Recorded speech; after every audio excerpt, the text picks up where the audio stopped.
Well, you're looking at a lovely photograph of one of the sunniest places in the world. It is 4 degrees out of the tropics and more than halfway up the troposphere.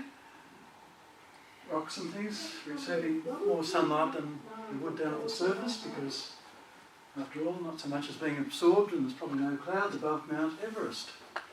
4 degrees above the tropics, that's right. 4 degrees out of the tropics, Actually, yeah, just north of just it. north. Oh, that's a So, good I mean, in the analogy. middle of summer, it's a pretty sunny sort of place. And there are rocks that could absorb things. You might just say, oh, the snow reflects everything. You know, so why don't those rocks get hot and melt? Just press the space bar, yeah. Now,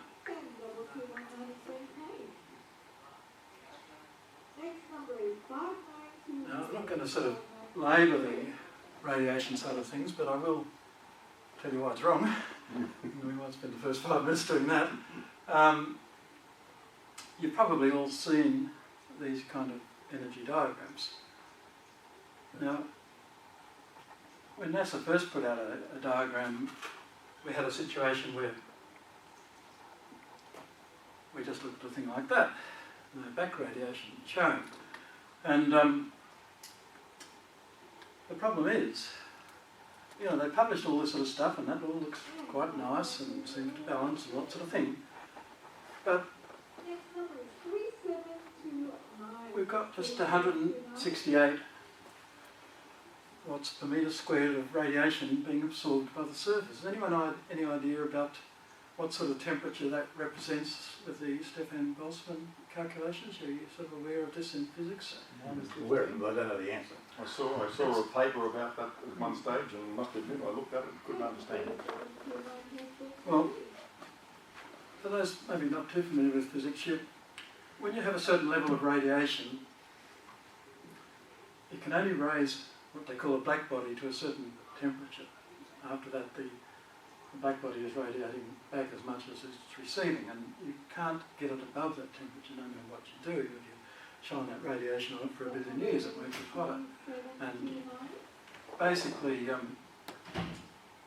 items that, and objects that reflect any of the solar radiation won't get hot either. So it's not going to get as hot as the black tar on the black asphalt on the road.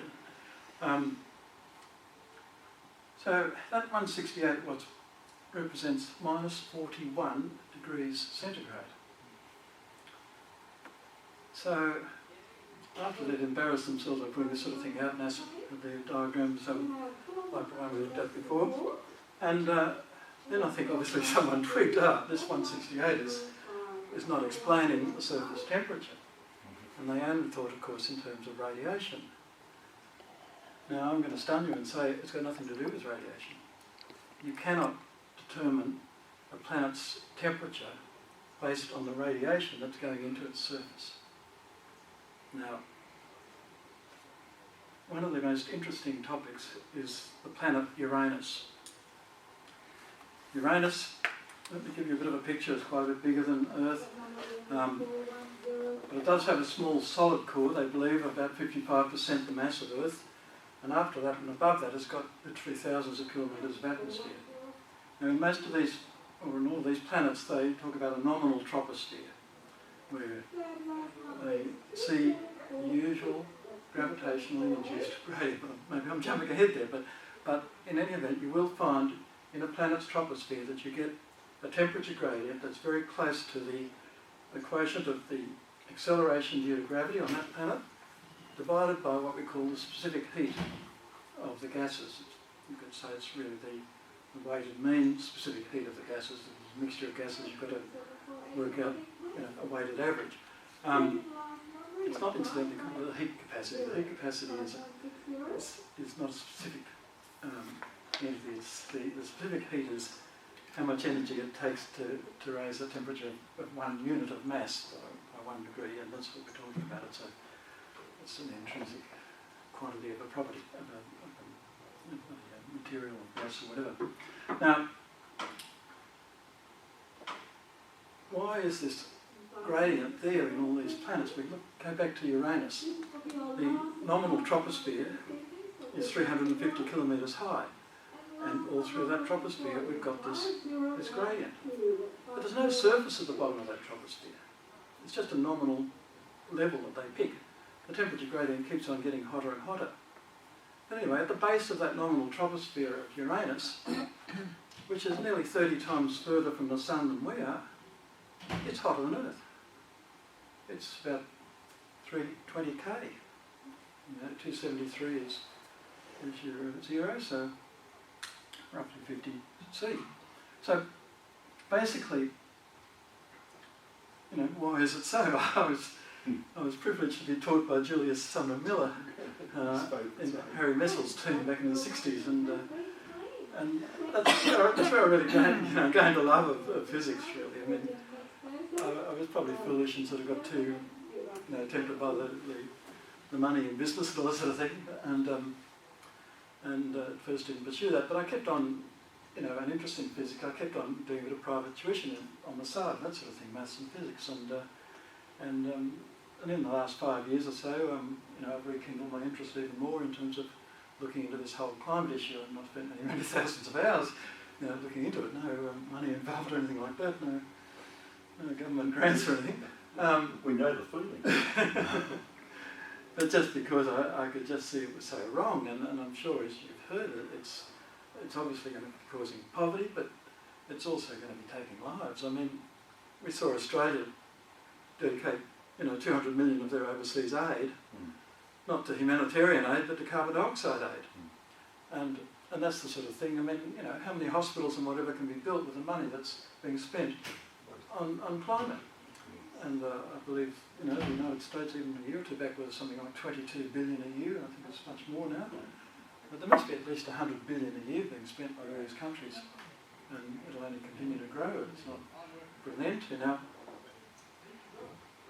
we can see that the radiation into the surface simply doesn't do the job. So as you might well know, they invented this thing, back radiation. Now, there is radiation from the atmosphere, don't mistake me. Radiation does come down from colder regions in the atmosphere and does strike the surface. But radiation doesn't always transfer, you'll call it heat, I'll call it thermal energy. Okay? Thermal energy is really represented by the kinetic energy in the molecules, the energy of movement, the motion in the molecules. Now, we're going to start to think, and we're going to be talking a lot about things at the molecular level. I think most of you are aware that molecules are spaced a pretty large distance from each other relative to their size, and they move around bouncing off in all sorts of different directions in a seemingly random thing. Anyone know how fast they're moving when they're doing that? 1,800 kilometres an hour? 500 metres a second? Is that all molecules or just? Well, that's at a typical temperature as you find in the atmosphere. Like gas molecules? Yes, gas molecules moving in the atmosphere at that sort of speed. Now, that's a lot of kinetic energy. It's quite enough kinetic energy that if there was nothing in the way and they managed to go straight upwards without colliding, they'd get up well beyond the stratosphere. What propels them? Basically, the energy of heat. The very fact that they've got temperature. The kinetic energy is proportional to the absolute temperature. Now, your absolute temperature starts at -273 centigrade. That's the coldest anything can ever be. They call it absolute temperature on the Kelvin scale because that's a physical minimum. Okay. Now, basically, the mean kinetic energy of the molecules in gas basically represents the temperature. The temperature on this scale is proportional to the average kinetic energy in the molecules. So, initially, of course, all this energy has come from the sun. And basically, the very fact that the sun has warmed something has given it the kinetic energy in the actual molecules. So that's where the energy comes from. And they're bouncing around, and way back in the 19th century, they devised this thing called kinetic theory, which has a few assumptions. Basically, Einstein used it a lot, for example. And they used it successfully to derive things like the ideal gas laws and things can be derived from this kinetic theory. And it's got basic assumptions that the molecules have elastic collisions, which effectively means they don't lose any energy when they collide or when they hit a wall or whatever. They just bounce off. It's just like snooker balls bouncing around a snooker table, but not ever slowing down, basically. So that's what a gas looks like. You need to kind of visualise that situation where you've just got molecules bouncing around. Now, no individual molecule knows much about any other molecule unless it gets hit by it. It doesn't know what the weight of the atmosphere is above it and all this sort of thing. And there's a lot of misconceptions in the field of climatology because they've hardly ever learnt much physics, I think, anyway, and they've sort of developed their own kind of Theory. fiddle of physics, if you like, physics with SSICS or something. And you know, it's quite wicked. I mean, it's just way out. And one of the first major things is that they assume that this back radiation effectively is helping the sun to warm the Earth. Now what they actually do, they said, oh, well, we've only got 168 here, and furthermore we're losing 24 here, and we're losing 78 here, and we take that off, and we've, you know, got only about 60-something, and that's nowhere near enough. It must be wrong. You know, they've got a fixation that it must be radiation that's causing the temperature to be what it is. And they don't think of anything else. And so they work out, you know, you can't tell me this figure isn't fiddled because when you add this 324 to the 168, take away these two things, you get 390, balancing what's going out there. And would you believe it, 390 is the radiation that corresponds exactly with 15 degrees centigrade. Now, it's even arguable whether that 15C is a valid mean temperature. I've been down to Invercargill at the very tip of New Zealand. You look out over the ocean towards Antarctica. Well, you're about 46 degrees latitude there, pretty close to halfway from the equator to the pole. And a fairly representative temperature there, I would think, with the oceans affecting the land temperature there and everything else. Now, the mean temperature there over a whole year is 9 degrees. And if you think about Antarctica going down to minus 60 degrees in winter and this sort of thing, and being pretty perpetually around minus 50, you know, I think it's a little bit questionable that the mean temperature is 15. But that's a side issue, really. Whatever it is, it is. The point is the radiation can't possibly explain it. Yes, and they've been starting to say 14, yeah. Either way, they still have their 33 degrees of warming. Now, even that is very, very wrong because you might have heard this bloke, Pierre Humbert, it's called. His book is sort of looked upon as the gold standard of climatology. Now, you might know that the clouds reflect about 20% or so of the radiation that's been on another one here. I'll just go down to one I want. Here. Now, you've got 30% going back up, okay, of which 20% is reflected by clouds. Now, going back to James Hansen and endorsed by Pierre Humbert and all of these, they said that the radiating temperature of the Earth, basically what you find halfway up the troposphere more or less, they said it was this minus 18 degrees, 255 K or so. And they worked it out by using this 30%. And of course it was meant to be what the temperature would be without greenhouse gases like water vapour. Whoops, water vapour causes clouds, doesn't it? So, you know, using 30%, though at least 20% out because the clouds are reflecting 20%. So you can look at, and you can see it there in Pierre Humbert's book, he's got 0.7 times the radiation. He's used 30% to get that 255.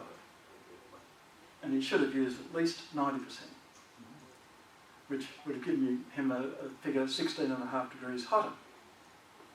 Now it's all a little bit, or rather inaccurate anyway, because you know you don't have a uniform radiation striking the Earth, and as you might know, the radiation is proportional to the fourth power of the temperature, so it can get out quite a bit. But nevertheless, you know, that's just one little error that they're out by a factor of 2, and they've effectively used 70% reflection instead of 90% reflection when there was no water vapour and therefore no clouds. And in actual fact, if you had a completely transparent atmosphere and no absorption and that sort of thing, you'd actually get the whole lot coming down to the surface, and that surface would in fact be about 9 degrees centigrade, which, as I said, is probably more like the average anyway. So there's no evidence from the radiation point of view that greenhouse gases are raising any temperature at all. Take away the greenhouse gases and if nothing was absorbed by the atmosphere, you'd still get the surface of that sort of temperature. Now, it's very unlikely that nothing would be ever absorbed by any planetary atmosphere. So even talking about that scenario is a bit of a red herring. So we won't go on with that one. Just thinking back to Uranus though, why is it hotter than Earth at the surface of at the base of the nominal troposphere of Uranus, where there is no surface? What's the definition of the troposphere? We have an ending at the physical surface. Yeah, based on they for other planets where there is no physical surface like that, they work on the pressure basically, where it comes down to 1 atmosphere, as with Earth. Oh, right, so it's just a like comparison with Earth. Yes, basically, it's a nominal one, as I say. But it doesn't matter very much. We're looking at a certain region in the very outer atmosphere, basically, of Uranus, because it's 1,000 kilometres further down. And by the time it gets down to that core, it's 5,000 degrees. Now, the point I want to focus on is, up in the stratosphere of Uranus is a methane layer, and that's doing all the absorbing and radiating back, virtually all of it, from the sun. Virtually the sun's radiation really doesn't get past that methane layer, and that methane layer is only about 59 K, very cold, if you remember 273 is 0. So the only energy source for that planet is up there in the methane layer. You might say, oh, the 5,000 core is cooling off. This again, I've got to tell you, I am quite certain is wrong. Planets are not kept hot by cores that are cooling off. Now, why do I say that? Well, if we look at Uranus, you remember I mentioned before this gradient we can calculate as the quotient of the acceleration due to gravity and the mean specific heat. We find that this gradient on all planets is there, but think about the coincidence. How come the 5,000 degrees is what it is, so that it comes down at just the right gradient till it gets down to this 59 degrees, the methane layer, which is what we can calculate it ought to be in that methane layer, in balance with the sun. You've got to remember it's only getting about 1/900th of the energy from the sun that we get, because it's 30 times further away and we square 30. So if you can kind of imagine, you've got this 5,000 up here in this core, and your temperature gradient's coming down, and it somehow or other gets to just the right spot at just the right altitude. There it is at 59. Here it is at 5,000. It's travelled thousands of kilometres, all at the right gradient, until it hit the nail on the head down here. Now you can look at a similar thing in Earth's outer crust. They've done boreholes that have gone down. I lost the story there. Okay, well, the point is that I'm sort of pointing out that it looks like too much of a coincidence that this happens, and it happens on all planets. That if this 5,000 degree core were just cooling off, and the gradient is what we expect it to be, based on totally different things, nothing to do with the temperature here. The gradient is based on gravity and the specific heat in the gases. And it comes down to this 59K. Now the 59K we can calculate by looking at the sun, taking the distance from the sun, its radiation. We can work that out in the same way that they worked out the 255K figure for Earth. That's the temperature at which everything balances with the radiation from the sun. So we can explain this 59. But what we could have done is essentially worked out the 59, worked out the gradient, and gone back up here to get the temperature of the core. And furthermore, we can do that on other planets, Venus for example. I mean, Venus doesn't have a hope of its surface being heated by the sun. Venus has got such a thick atmosphere that the solar radiation, by the time you're on the surface of Venus, and they've dropped probes down and measured it, it's an actual measurement, the solar radiation is about 10% of what we receive here on Earth's surface. And yet it's 460 degrees centigrade. And it's not the carbon dioxide, because that radiation, that back radiation, simply cannot actually raise the temperature. Now, the Venus surface, like all surfaces, take a spot on the equator, it's rotating around in its day, which is about 4 months of daylight and 4 months of nightlight, so darkness. Any particular location there, during the day, that 4 months of daylight actually warms by 5 degrees. That shouldn't be very surprising. It must cool by 5 degrees at night. I mean, it couldn't not cool. Earth supposedly goes up and down about 10 degrees or so between day and night. All planets, the moon goes up dramatically. The moon's sun maximum can be around about 123 degrees centigrade, but its minimum can be minus 150. And do you know what the temperature of the core of the moon is? Any idea? No. Over 1300 degrees centigrade. And you can't tell me that there's, a whole of a nuclear generation of heat going on in the core of the moon. You see, these are the sort of dilemmas. Yeah? Yeah, I agree with you, but I think that I think for the benefit of everybody, I think we could possibly dwell on that Uranus temperature gradient from 5,000 to 59K, and I see that as a good example of it. So the outer surface of the atmosphere is set at 59 degrees K from the radiation from the sun. Mm-hmm. Now, if we take the assumption that the core being at 5,000 degrees is actually cooling down, the outer atmosphere must be higher than the ambient calculated temperature of 59, otherwise it wouldn't be cooling down, it would be in a steady state. So what I'm trying to sort of say is that if it was cooling down, the temperature of Uranus should be higher than 59 because it's liberating energy. There's a surplus. Well, yeah. One of the reasons I talk a lot about Uranus is that there's no convincing evidence that it is in fact losing a significant amount of energy. That's right. They've done the radiation balance. What comes in from the sun, what goes back out, it's within about 1% or so. There's nowhere near enough energy coming out to indicate any cooling off. Now, that's distinct from some others. Here we have the surface, by the way, that was the 320K, just to remind you. And that'll be the troposphere. Now, I need to move on a bit because we've got to get to the main concept here. But basically, we're going well. Basically, this sort of thing happens on all the planets. And it's just more obvious on Uranus because there's no surface there. So how can they come in with their diagrams like this and say, the solar radiation is causing the temperature to be hot? They simply can't do that. And then they say, it must be the core cooling off. But again, there's no evidence of any imbalance.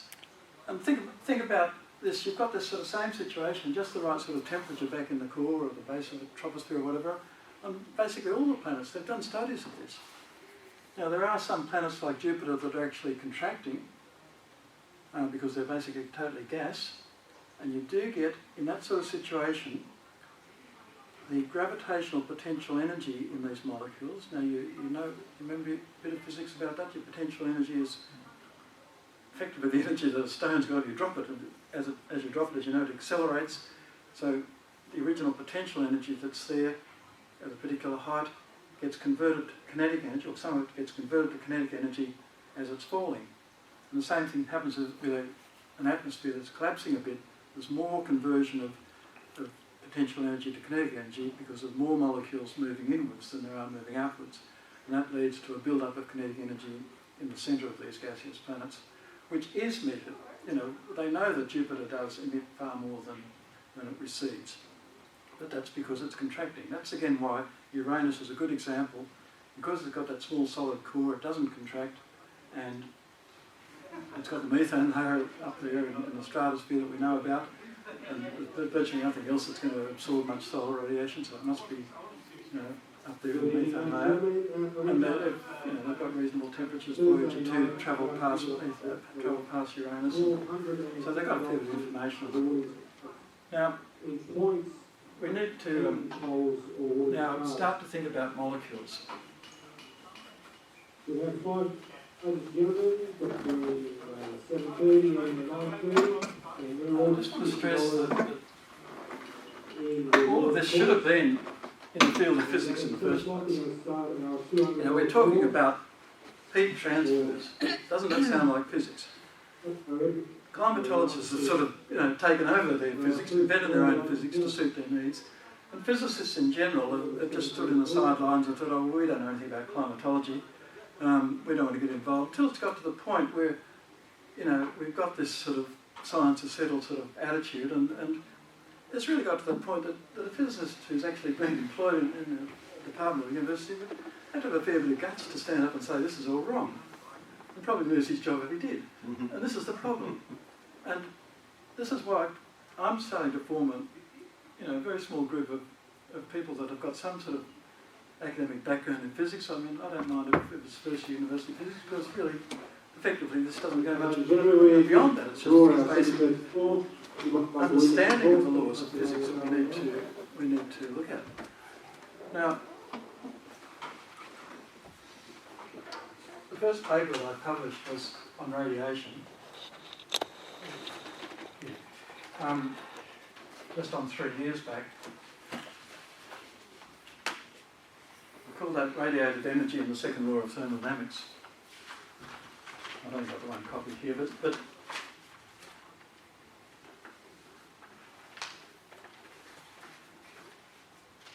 the fascinating thing about radiation is how does actually apply the second law of thermodynamics.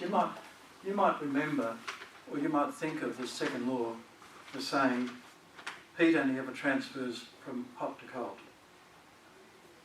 That's what a chap called Clausius back in the mid-19th century said, called the Clausius statement, and it all seems pretty intuitive. We basically know that if we have a hot cup of coffee or something that's going to cool off, then this sort of thing, it doesn't get warmer. That all sounds fairly straightforward. But physicists have realised that the second law of thermodynamics is much more complex than just saying heat only goes from hot to cold. Now, this is where it gets a bit deep, but they say effectively that entropy will always increase. What on earth is this thing called entropy? Well, entropy is probably one of the most misunderstood concepts.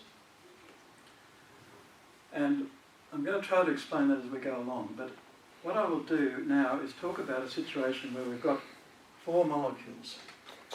We're going to imagine, and we're just going to focus on 4 molecules. 2 at one level and 2 at another level. What's the axis? Sorry? What's the axis? I mean, 2 at one level, 2 at another level, what's the... Well, just right. What measure?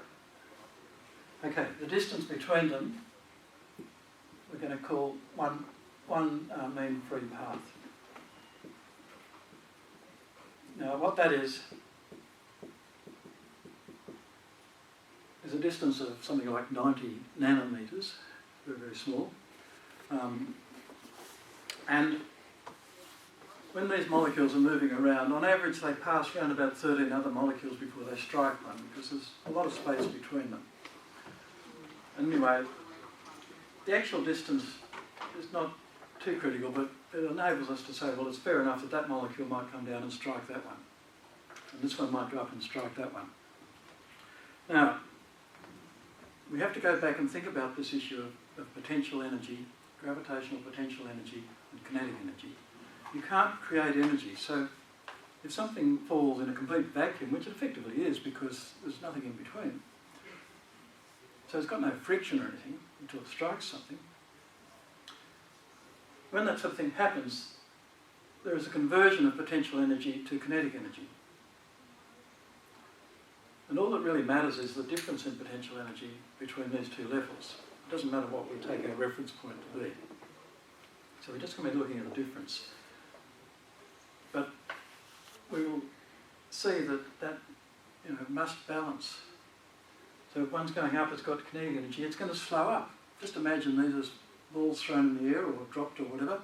You know that they accelerate due to gravity when they're going down, of course, and decelerate when they're going up. And so there's a conversion of some of their kinetic energy to potential energy when they go up, and vice versa from potential energy to kinetic energy when they come down. Now, this leads us to say, well, what about if potential energy plus kinetic energy is constant?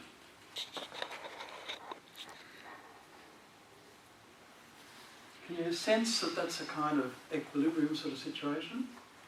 What actually happens, and you can think of it like this, that let's put a few figures on this. Let's suppose that this is not the case to start with. Let's suppose that the potential energy for both of them at this level, we just give it a unit like 14. Let's say the potential energy down here is 10. Let's say it's not in balance to start with. Let's say that the kinetic energy, let's say, I don't know, 16, so that adds to 30. This one had 10 down here, so let's say 22, something a bit different. So we're a bit unbalanced at this point, okay? Now, okay, so what do we have? 14 plus 16 is going to be? That's 30, and 10 plus 22 is 32. Okay, now this one moves down. We know it's going to gain 4 units of kinetic energy because the difference in potential energy is 4 units. So it's going to end up down here with 20, just before it collides with this one with 22. Now, I think you know full well, suppose you drive a car into a garage full of hot air because you've left it in the sun outside in the driveway. So you're driving this car into your garage, close the garage door, open all 4 doors. What happens? You're very much aware that the car temperature is going to drop a bit, the garage temperature is going to rise a bit. Now, you don't really feel much air moving. You might with a very little fine bit of paper, but in general, what you're experiencing there is what we can call either diffusion or, under the general umbrella, of convective heat transfer, because in physics that term, convective heat transfer, which they abbreviate to convection, actually includes this diffusion process where molecules literally move in among others, and so hot ones move in among cold ones, and they pass on kinetic energy when they collide. And effectively, the only difference, more kinetic energy than the other one, they'll end up with some sort of average between the two. And you can see that with snooker balls or whatever, that you can get that sort of averaging effect. Now, basically, this is what they call thermodynamic equilibrium, and yet we've got more kinetic energy down here at 20 than we have up here. Now, this is the crux of the whole hypothesis. It all happens at the molecular level. Doug, if I can just summarise that. We're saying that the whole system has a total energy quotient of 30. The top level has 14 units of energy, bottom one 16. And the kinetic This is the potential energy. Potential energy 14 at the top, 16 at the bottom. Yeah. And kinetic energy 16 and 22. And No, it's now, I've jumped ahead again. yeah, sorry, 16 and 20. Yeah, shall I simplify that a bit?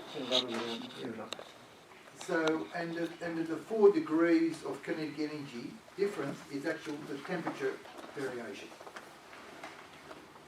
Well, it's not actually 4 degrees. I've just used some 4 arbitrary units, units. sorry, but 4 units. We can get to that. Yeah, 4 units, units. Yeah. So we can actually work out from this very simply, if anyone knows or remembers in basic physics, the difference in gravitational potential energy, you might remember this one, is mg, and I'll just use h for the difference in height. I won't write sort of dh or whatever in calculus sort of terms.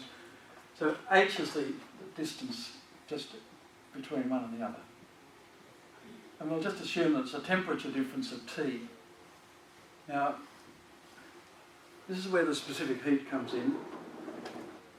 Basically, because we know this difference in potential energy has been converted to heat effectively, that must be the amount of energy that's required to raise the temperature by, we'll call it T degrees, which is a small fraction of a degree. But that will be m times this specific heat, this is the specific heat, times T. And m's cancel out, and we get our temperature over height. In other words, the gradient equals G over Cp. Now, in actual fact, we can put a minus sign in there if you like, but strictly speaking, the height goes up one way and the gravity goes the other way, so really they've got opposite signs, but that's a detail. Anyway, that's how simple it is to get this G over Cp result. And that's all the mass we need to look at. If you looked up lapse rate in Wikipedia, you'd see a massive calculations to get to that. And that's because they want to give people the impression that it's all to do with pressure and rising parcels of air and all that kind of stuff. Now, that's an interesting issue. But let's just move on a little bit to the important crux of the whole issue.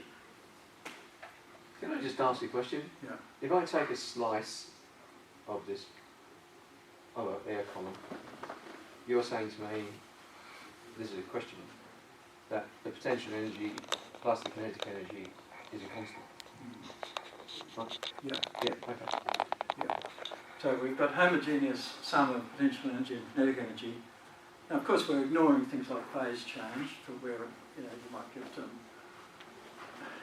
quarter vapor turning into rain or whatever. But just temporarily, leaving all those sort of things out. We're looking at the overall propensity of a troposphere, and the issue is: does a troposphere attempt to be isothermal, all at the same temperature, as climatologists have assumed, or does it have an automatic temperature gradient built in, because that itself is a state of thermodynamic equilibrium? Now, the second law of thermodynamics basically tells us that an isolated system, sort of left to its own, this imaginary column of air, if you like, that's not being affected by wind or anything else, will trend towards or move towards a state of what they call thermodynamic equilibrium. And the issue here is to understand what's actually happening with thermodynamic equilibrium. It's a situation where you can look at that column of air and there's no net heat transfer up or down at any particular point. See, we've got just as many molecules moving up here and down here, and everything's staying stationary. The kinetic energy is all the same. So if we take some sort of internal boundary, there's no net transfer of heat across that boundary. And that's the critical issue that you need to understand about the thermodynamic equilibrium that the second law says will happen. And that's when entropy has reached a maximum, because nothing more can happen. Entropy reaches a maximum when there's no unbalanced energy potentials.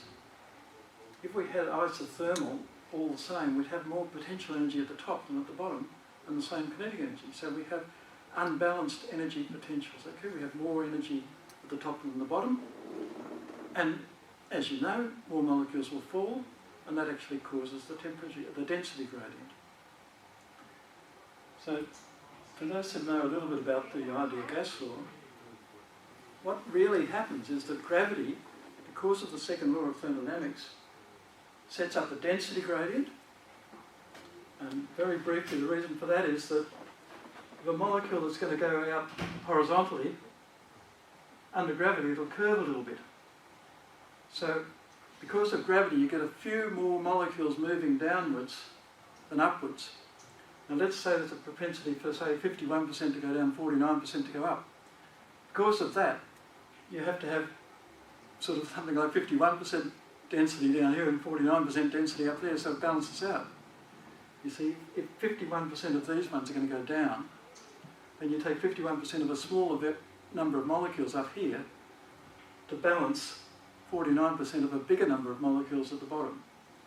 And that's why the second law of thermodynamics, even though you might think it's all about heat, is also about potential energy, and is also what causes the density gradient and determines when that density gradient stabilises, so that there's no more change in the gradient. It all happens all together, it all happens simultaneously. So if you have a long column of, say you have a long tube, you let some air into it, you put caps on it, you rotate it vertically. More molecules are going to fall down, as we know, giving you the density gradient. Originally you had uniform density and uniform temperature. And in the very same process that these extra molecules are falling down, you're effectively gaining more kinetic energy at the bottom until you've reached this point where you've got thermodynamic equilibrium. If we started to get more down here, it would balance back until it got right. And the critical thing is, if we got more up here, it would also balance out, and we would actually have a transfer of kinetic energy, because it's really coming from the potential energy, but we actually have a heat transfer down from a warmer region, sorry, from a cooler region to a warmer region. Now that, of course, sounds totally wrong in terms of the original Clausius statement of the second law. But if you look into physics textbooks and things, you'll see that they document this thing called entropy, and then they work out how it gets to a maximum.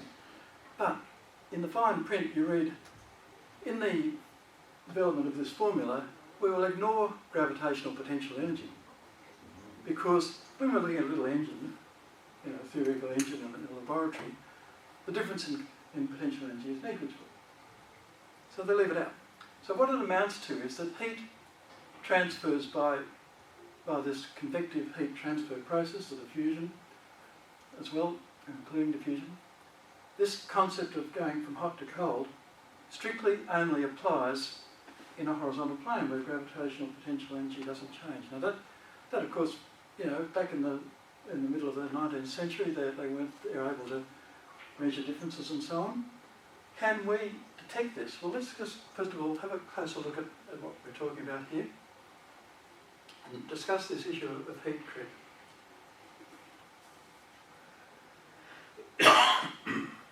Okay, now, remember we talked about potential energy, kinetic energy being constant. I want you to try to imagine that rotating. You've actually got it in your sheets there. And these sheets, this is a printout of the new website that's only been going since the 8th of January and already had about 5,000 people visit it. This goes down this column and it continues on the second page down the left-hand column, and you come back to here and so imagine the two pages just sort of end on. Anyway, that's just the detail. At the back of this you've got your heat creep thing. Now I want you to look at a bit of paper because I want you to turn it around at an angle, which I can't do on the screen, but imagine that you've now got that green line horizontal. Okay? And you'll notice at the same time this axis up here, PE plus KE, becomes vertical. So what we're doing is we're picturing this situation of this equilibrium situation just like it's, say, a lake. Now, when rainwater falls in some part of a lake, in the middle of a lake, imagine this is rain falling on our lake that we've now turned around this way, then it's going to spread out over the whole lake. So again, keep on thinking of this like this. That's what you've got to visualise. This situation of equilibrium. This is literally an equilibrium situation. And the second law says that if you disturb that equilibrium, there's going to be a propensity for it to repair itself. Just as when rainwater falls on a lake, there's going to be a propensity for that thing to level out again. Any sort of situation like that will lead to that happening. If rain falls on the western side of a lake, there's going to be some net movement of water across to the eastern side. If it falls in the middle, it's going to move out in all directions. Effectively, when a new source of energy disturbs a previous state of thermodynamic equilibrium, that new source of energy is going to spread out over what I'm going to call a sloping temperature plane. Try to imagine this as a sort of temperature graph. 2 dimensions, it's coming up to the surface up here, but you can't imagine it this way. So if some new energy is absorbed somewhere in the troposphere there, some of it's going to go up, some of it's going to go sort of sideways, horizontally, and some's going to go down. Just because we've got this sort of concept. You can see by the time it's got here, it's higher than what it was over here. It's actually a heat transfer from a cooler to a slightly warmer area. But of course it's subject to those conditions that it's only restoring the thermodynamic equilibrium. Now think back to Uranus. This has to be what's happening. The only source of energy for that Uranus troposphere is that methane layer that was down there at 59K. And over the life of the planet, it's established this thermodynamic equilibrium in the temperature gradient in the troposphere, and that has meant that some energy has effectively crept up. I call it heat creep. Has effectively crept up the temperature gradient until it's got it all at the right thing. And it's gone all the way to the core. So this is the staggering thing of this whole new 21st century paradigm, if you like to call it that the sun is supporting all temperatures. The sun is supporting that 1300 degrees in the core of the moon. I mean, think about it. On the night side of the moon, it goes down to minus 150 degrees. You know, why on earth would the core not cool somewhat with a surface out there at that sort of temperature? It's not such a big object, really. And I mean, the same thing with Venus. The surface of Venus cools by 5 degrees in 4 months. If you switched off the solar radiation somehow, that would just keep on cooling at about 5 degrees, a tiny bit less eventually every 4 months. It's had 1 billion years or more. It could easily have cooled right down. And this is the situation. All energy comes from the sun. It's not, you know, planets with cores with nuclear energy, you know, generating just the right amount to make the core just the right temperature, to have just the right gradient. You know, even just think of the planets that we've got, and we've done some studies on some of the satellite moons as well. I mean, what is the probability of all those planets having just the right gradient in their thing to come down to just the right temperature and just the right altitude? You know, it's just infinitesimal. It just couldn't happen. And even if it was happening at this point in history, another 1 billion years, it would be all wrong anyway, wouldn't it? If your core cools down and you're still going to have the same temperature out here from the sun, assuming it hasn't cooled, you're going to have the wrong gradient. And that, I think, you know, clinches the argument, because, you know, it would just be too much of a coincidence for this to happen. Now, do we have any physical evidence that we can do in an experiment? Yes, we do. Because gravity is a force, and other forces act on molecules as well. And one of them is centrifugal force. And I'm sure if you've sat in one of those things that are, you know, Luna Park or whatever, and been spun around, you know what centrifugal force feels like. It's, in some senses, it's a theoretical force, because it's really just something to do with your body wanting to keep on moving straight and it's being forced to curve around. But nevertheless, we can treat it as a force. It's what keeps satellites in orbit when the centrifugal force balances the force of gravity, and so they're weightless up there. And that's what's happening. They've effectively got one force going one way, one force equal to it going the other way, and that's why the satellite is in orbit, and that's why they're weightless in there. So, do we have any evidence? Can we build a sort of centrifugal machine that we can then kind of measure and find some sort of temperature gradient in it? Well, we can, and there is one. And I think I'll probably be one of the first people in the world to realise this, because I've written it up in the talk pages of Wikipedia on what we call the Rank-Hills-Vortex tube. Now, why can't I get to it? It's the other way.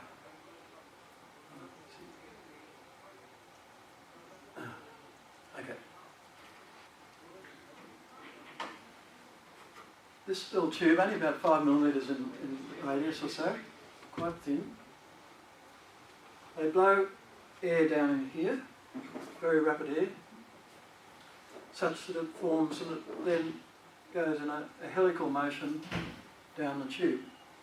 So if you look at the cross section of this tube, you've got a centrifugal force.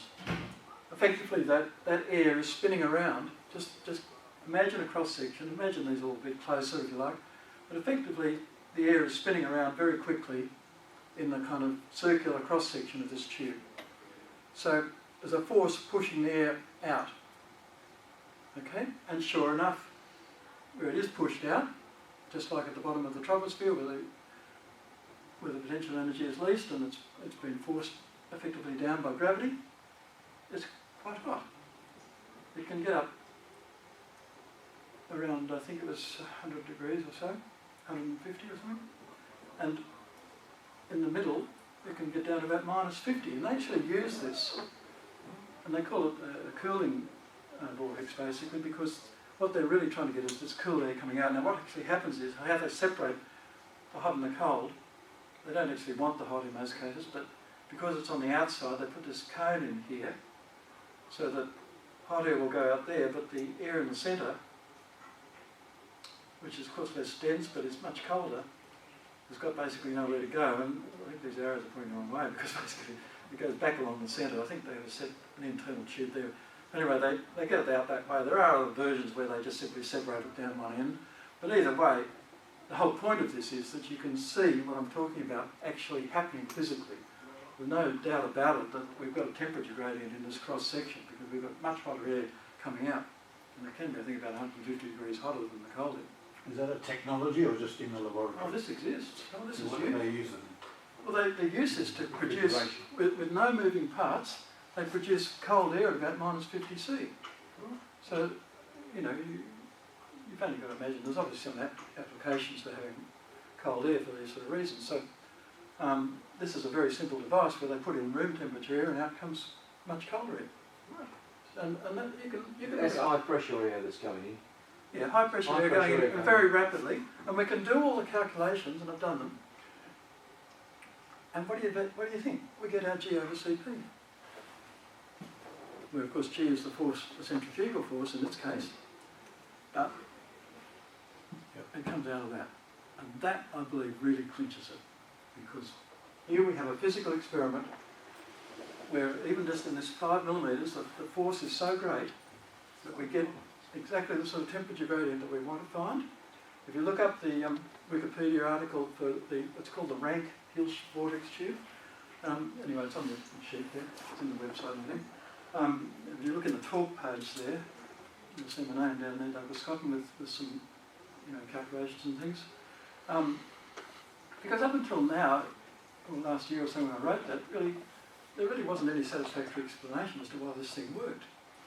Now, a lot of climatologists say pressure does the thing, They say it's pressure, heat. Pressure, high pressure does not maintain high temperature. The ideal gas law tells us that pressure is proportional to the product of temperature and density. Okay? Pressure equals density times temperature. That's all it tells us. And you can't necessarily deduce from that high pressure is going to maintain high temperature because the density could vary. And pressure is not what gravity is acting on. Gravity acts on molecules. So gravity sets the density gradient and the temperature gradient. Then the pressure gradient just follows as a corollary because here's your density gradient, here's your temperature gradient. Pressure is the product of density and temperature. So you've got a pressure gradient. And it's just a result, a corollary of the fact that gravity has formed the density and temperature gradient. It's not the other way around. Now, the history of this is that Joseph Loschmidt, back in the late 19th century, was actually a pretty brilliant physicist. He was probably the first in the world to get a realistic estimate of the size of molecules, of air molecules. Now you think back in the 19th century, I think that was pretty smart. And he also knew how those molecules were going to work. He had this whole concept of the size of molecules, the distance between them, being affected by gravity and everything else. And of course he went through the same sort of logic in his mind and said there must be a temperature gradient. Now the big wigs like Maxwell's actually a student of Loschmidt, but Maxwell made his name in other ways and that sort of thing, and this has been the problem. Maxwell took a bit of a look at it and said, how could you get that sort of situation if you had a temperature gradient and the thing, and you still get climatologists sort of harking back to Maxwell all the time because they have to cling on to their isothermal temperatures like anything, because I think some of them realise that if gravity props up the temperature, not radiation, they're out of a job. And that's the whole issue. So they fight like mad when I talk about the Loschmidt gravitational gradient, and I'm banned from places like What's Up With That because anything like that, that spoils their value in their $1 million website or whatever.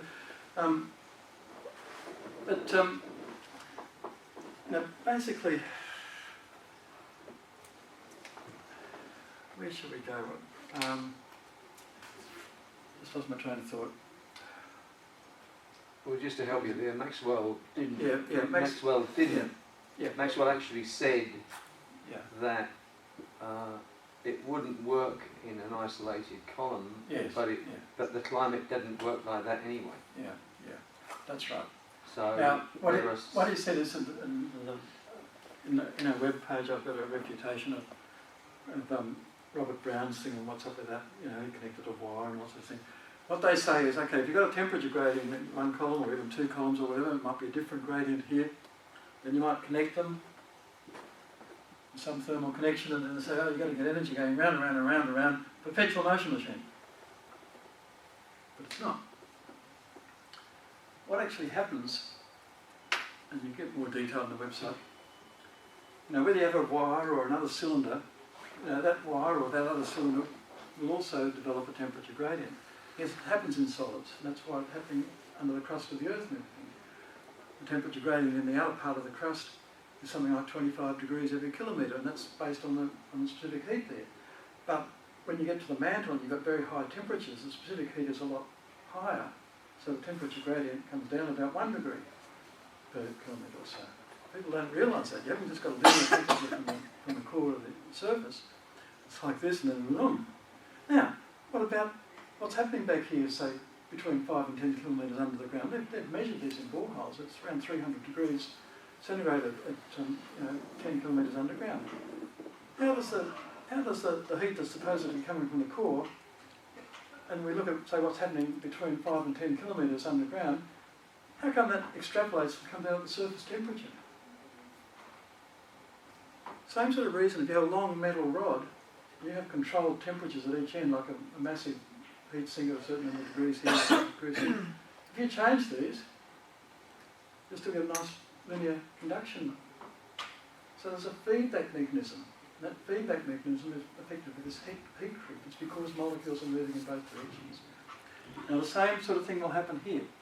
You might have a different temperature gradient here from here, but when you connect them up, you force the tops and the bottoms to be different, to be the same temperature each level, but it's going to be warmer down here still and cooler up there. So you're going to end up with, in fact, a kind of average temperature gradient between the two gases. We're assuming that we've got gases with different specific heat, so different temperature gradients. And this will force the gradients to be the same, effectively to be a sort of mean thing, because an average, because you've effectively created one system instead of two separate ones. And in the second law says, well, you'll get a new state of thermodynamic equilibrium with this new system. If I can, please, on that one. And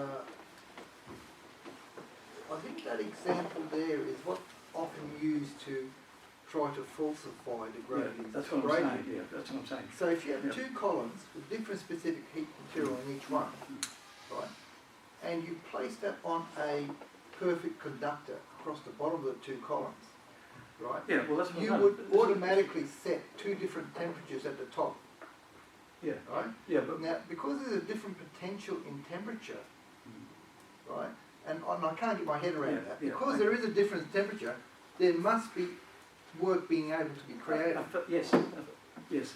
See, there's nothing in the second law that says that if you've got two systems and you then connect them, that entropy can't increase further.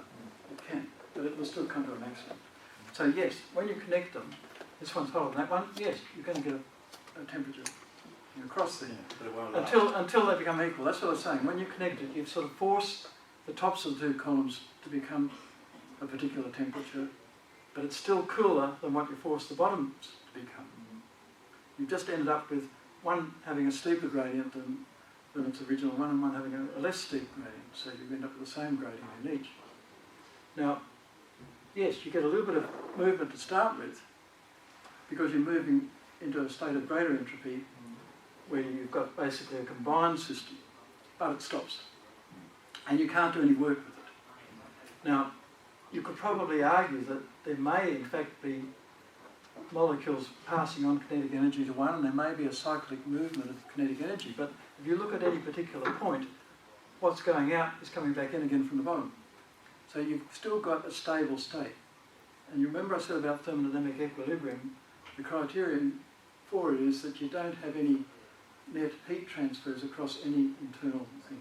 You know, nothing is going to change. Once it reaches the new state of equilibrium, those gradients just sit there. And, you know, as I said, there could be kind of net movement of kinetic energy with molecules sort of still kind of moving around, but the temperatures are all staying the same. Everything's static. We have got a state of thermodynamic equilibrium. We've got no heat transfer across any internal plane. We've got no change in temperature, so we can't do any work with it. If we were to start to put an engine out here, it just becomes a bit like another column. The engine itself would have to go from hot to cold, so it's going to have a temperature gradient. And so that's where the fallacy is in their argument.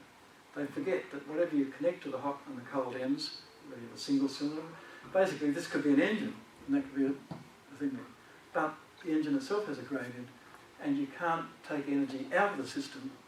If you did take energy out of the system somehow or other, the whole thing just keeps cooling down. It could, you know, theoretically, if it was out in space or something, it could go down to close to absolute zero, and then everything just stops because the kinetic energy stops and the molecule stops. So, you know, you cannot create energy, and there's certainly not a perpetual motion machine. It's not an engine, it's not a machine. You can't make a machine that's going to keep running indefinitely, and it won't run at all. You know, within a few seconds it's going to attain this new state of equilibrium, and it's just going to sit there. So, in fact, you know, in the gases, in the various gases, I worked out, for example, a gradient for Uranus by taking the weighted mean specific heat of the helium and hydrogen and a little bit of other stuff, you know. So you always sort of take a weighted mean specific heat, and that's effectively what you do here. You take the weighted mean specific heat of these two things, then you just work out a single G over Cp thing using that Cp, and you get what the final gradient will be. So it can't be disproved. Now, those that sort of accept that gravity causes a gradient then start to talk about, oh, well, it's because we've got these rising parcels of air. Now, what's going to keep a parcel of air together? You've got molecules moving everywhere. If you're really talking about calm conditions, adiabatic, no energy being added, things, if you're talking about that sort of situation, what's going to just stop the molecules spreading out anywhere? You know, you've got a kid's balloon here, you've pumped it up with hot air, you burst it. Where's your parcel of air gone? Okay? There's no such thing as parcels of air unless you have wind holding them together. But as I said, wind is not the sort of adiabatic process that causes this thing. But climatologists, and Maxwell started it all with his sort of general concept that all the turbulence and the uneven surface temperatures all cause all this turbulence and air and wind and whatever. That's garbage. Because the very wind that they're talking about is actually destroying the gradient. Remember I told you about the wind at the South Pole? Because it moves so much faster than this diffusion process, you can get an idea of how slow this diffusion come very slow convection process is by that hot car in the garage example. Okay, it's going to take a minute or two at least to sort of even the temperatures out a bit. You know, it's a slow moving thing, and wind completely dominates it, and also excessive heat absorption can dominate it up in the stratosphere, for example. So where the ozone, you know, absorbs heat up there at such a rate, you know, the flow of that new energy is sort of too fast for the normal gradient to occur. So as you probably know, your stratophere's got a hotter temperature, and it sort of comes down to a valley and then goes back up again in the troposphere. So we're just looking at the troposphere because what's happening in the stratosphere is in a sense abnormal. It's effectively a bit of a hump, and it carries on down in the mesosphere. And yet to get to the thermosphere, you theoretically have very hot temperatures, but you only got so few molecules, you know, you're not going to feel hot if you're out there unless you're in the sun. So I'm trying to sort of think of any objections people have had, and I've covered these sort of things in the paper. Just a bit of the history. I mentioned that I wrote the paper on radiated energy to start with. And what that's all about, it's another topic altogether, but back at that stage 3 years ago, I hadn't really, you know, developed this hypothesis, which I first published in the paper 2 years ago, February 15th, 2013, and that's this paper called Planetary Core and Surface Temperatures. Now, this was originally put on the PSI website. It's linked from this website anyway, so you can read it online. If you buy a book, I'll give you a free copy of it. $20 for the two. But basically, oh yeah, there's one thing I do want to talk about that's on the website, and that's, This is you know, your what website or they- the PSI website? Yeah, I know. Well, look, I'll be very brief. On the PSI website, the paper was taken off and I decided to publish the book, which I've spent $3,000 on. It's not a profit-making thing. Don't get anything back. Sell it at cost and whatever, but, theoretically we get $3 from Amazon. But anyway, basically, what I do want to mention is, what then causes climate changes Let's escape. and what's going to happen. Escape? Yeah.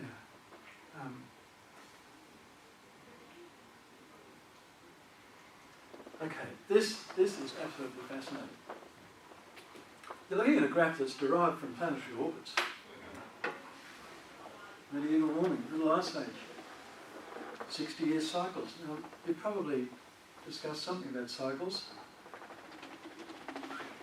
Broadly speaking, this graph worked out from the sum of the angular momentum of the Sun and all the planets, totally from planetary orbits, has a 934-year long-term cycle and a superimposed cycle just a little bit less than 60 years. What's the vertical axis of that graph?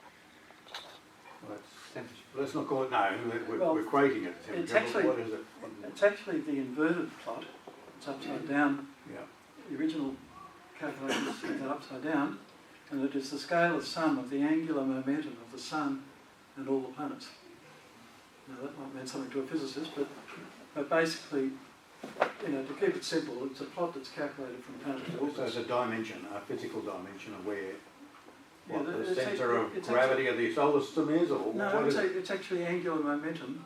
It's just the actual angular momentum Of Mass of times each radius. of the Of the Sun collective. and each planet all added together into All a that. scalar sum. Yeah.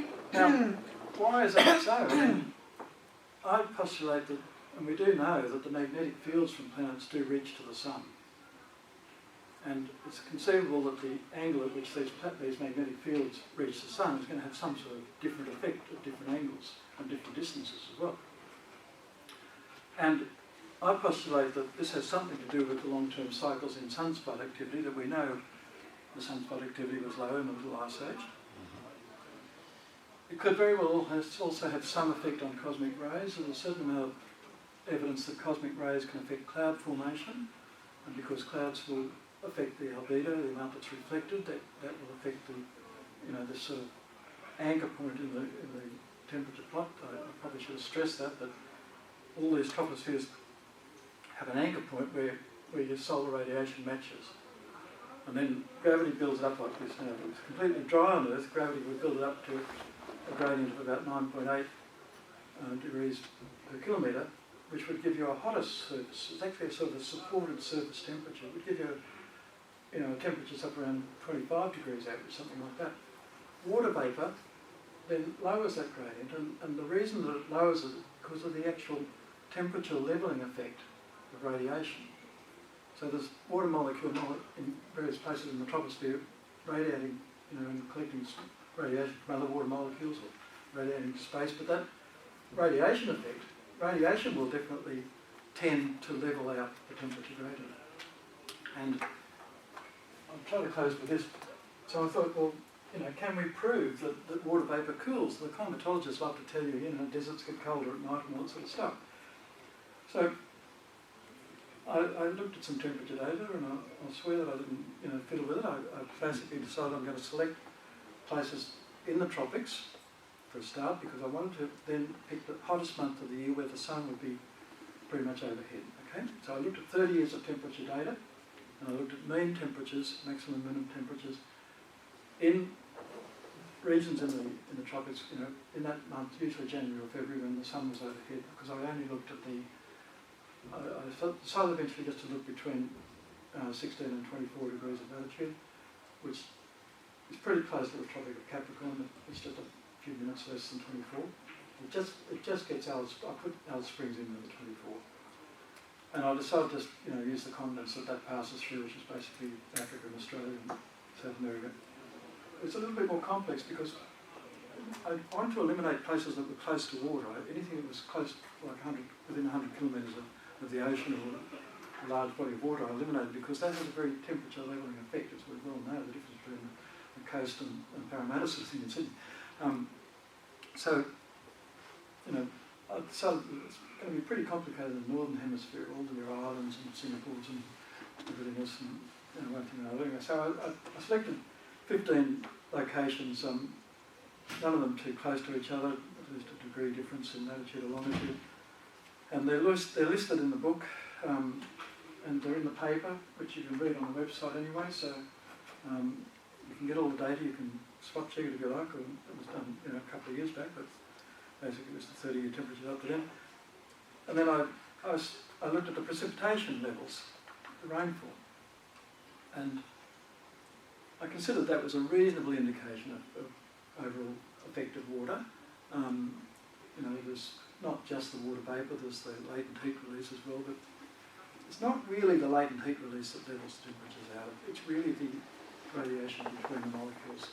Latent heat has some effect, but it's sort of just a positive bit of heat where the clouds form or rain forms or whatever. And, it's sort of there temporarily and it spreads out, and it's not happening everywhere, whereas we see the temperature gradient, in clear skies and everything. So it's the radiation that's reducing that gradient by about a third on Earth. On Uranus, though, only a little bit of radiation in Uranus only reduces it about 5%. And on Venus it reduces it more like about 20%, but it's still happening everywhere. You work out your gravitation gradient and you look more or less intuitively at how much radiating molecules there are, like your water vapour or whatever, and you see a general pattern where if there's a fair bit of radiation going on, you're getting a reduction in the gradient of up to a third or so on Earth. Of course, in the oceans, it gets pretty well obliterated because of all the radiation between the close water molecules. So people say, oh, you don't see it in the oceans. Well, that's a bit arguable. You can see it in some parts of the Arctic Ocean in darkness, Anyway, here's our results. This is the maximum. Dividing the 15 places into 3 groups of 5, based on their precipitation. We had our wettest ones with lower minimums and lower maximums, up to the dry ones. So the minimums crept up. Looking at the minimums, we go from wet, we go 30.8, 33.0, 35.7 for dry. Sorry, that's the maximums. And the minimums don't go up quite as steeply, but they do go up consistently. They go from 20.1, 21.2, 21.9. You've got all that. All you got to do is look up the website that's on the handout that I've got there, and just click on the first reference of the paper there, and you can see that in the appendix of the paper as well, which is first. So the book is pretty much a summary of the paper. And now I've put the paper back online on my own website, so it's off PSI then? Yes, it was there's all that conflict with PSI. Joe Bosman, I can't have this heat crap stuff, this is garbage. Apart from which it was quite opposite to what he was saying. PSI is still trying to explain the surface temperature with radiation, saying that, we take the maximum radiation in the day and then it can heat it up to this level. It's just crazy. You cannot explain it with radiation vision. That 168 is obviously far too low, giving you minus 41. Even for a black body, if the Earth was covered in black asphalt or something, you might get minus 41. And in the oceans, the solar radiation goes down into depths up to nearly 100 metres, roughly half of it goes in the first metre, but it's warming, if it is warming at all, regions that are lower down, and actually what happens is those regions are heated, say in the tropics, but because they're still cold on the surface, they're not going to come back to the surface. It might end up down at the poles or something. But, and back radiation, by the way, doesn't penetrate the surface of oceans more than a few nanometers. And that's because of this pseudo scattering thing that you can read about in the first paper. It's linked in the website if you want to get into that. And that's a resonance process. It's radiation. A one-way passage of radiation still only ever transfers thermal energy from hot to cold. The thermal energy in one object is converted into electromagnetic, but when it gets to another object, if that other object is hotter, that radiation merely raises an electron a level and then immediately drops back again. And because it resonates, because this colder one can emit the same, has a Planck function that's fully contained within the Planck function of the hotter one, anything that it emits, this one can also emit the hotter one. And when it's about to emit something, it says, oh, I've got some energy from this radiation coming in, I'll use that rather than going through the complicated process of converting its own thermal energy into radiation. Now that's why radiation slows down the cooling of the surface, but only that portion of the cooling of the surface that is due to radiation, because the radiation from the colder atmosphere is not, its energy is not actually converted to thermal energy. It only temporarily raises an electron and immediately gets re-emitted. And that's because it's a sort of resonating kind of process. Now that's written up in that first paper, and that I'm very convinced is what happens with radiation, because it must obey the second law of thermodynamics, not on a two-way basis, because there isn't always two ways.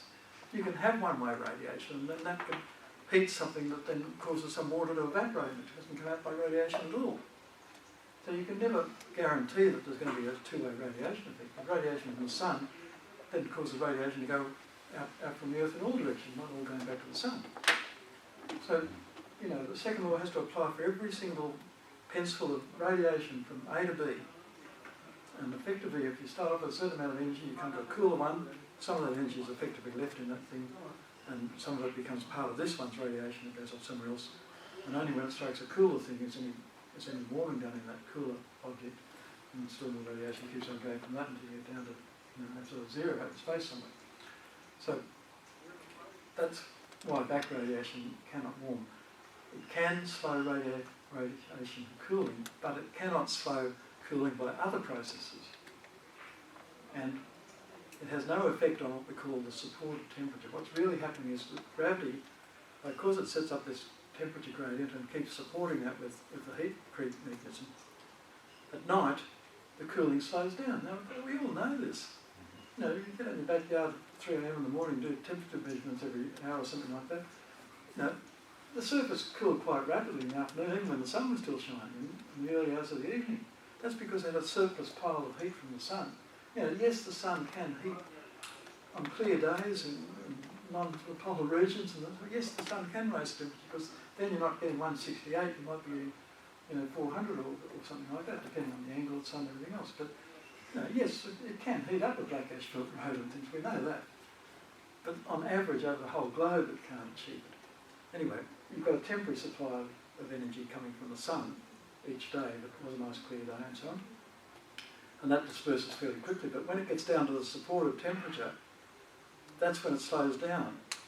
Now that's the sort of thing that happens on Venus, because there's hardly any sun anyway. At night, it's already at that supportive temperature, and so it cools very slowly, because the whole troposphere has to cool then.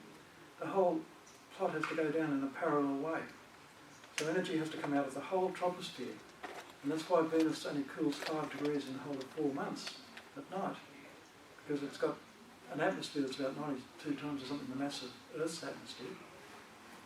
And all of that has to cool, and the reverse happens in the daytime. But if you think about it, again using the second Boltzmann thing, only temperatures up to about 100, 150 degrees or so can be actually warmed by the sun, and that's in the upper atmosphere of Venus. So the sun is not able to raise the temperature of any of this hotter air that's 300, 400 degrees in the Venus troposphere. All it can do, rather like on Uranus, it can only heat something up in the upper atmosphere.